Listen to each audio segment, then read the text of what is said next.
बोलाएगा यार फिर रात में जब छोड़ा के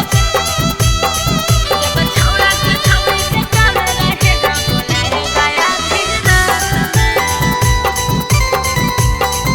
बोलाएगा यार फिर रात में। Mixed by SP Nitish।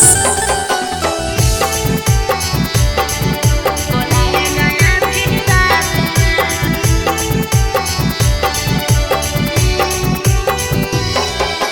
रहेगा जहरूरी ता बतियाएगा मीठी बात में। रहेगा जहरूरी ता बतियाएगा मीठी बात में। जब छोड़ा के छौड़ी से कामे रहेगा। बोलाएगा आधी रात में। जब छोड़ा के छौड़ी से कामे रहेगा। बोलाएगा आधी रात में।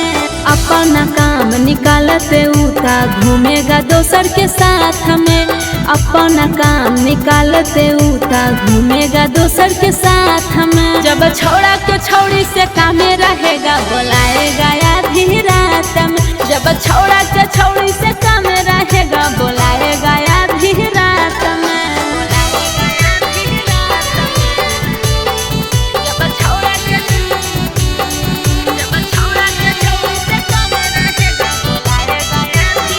नमूना रिकॉर्डिंग स्टूडियो राजगीर।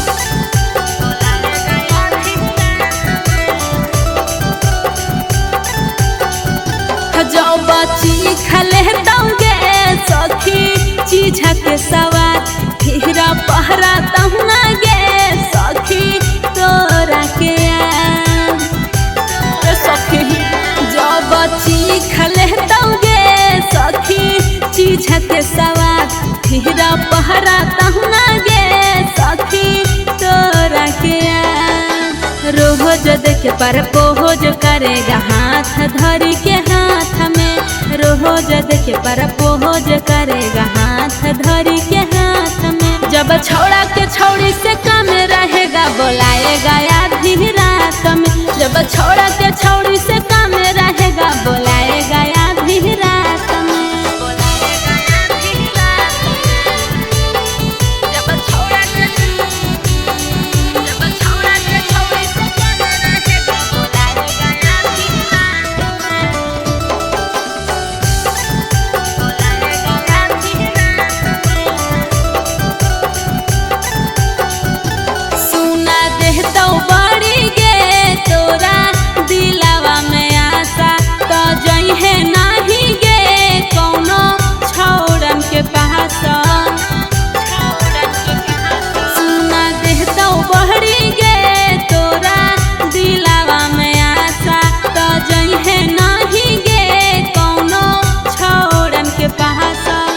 रवि नीतीश के सुनो सखी जाना न कहबो साथ में।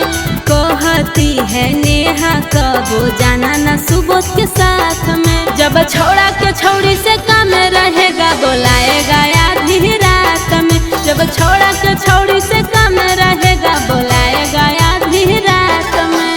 नमूना रिकॉर्डिंग स्टूडियो राजगीर।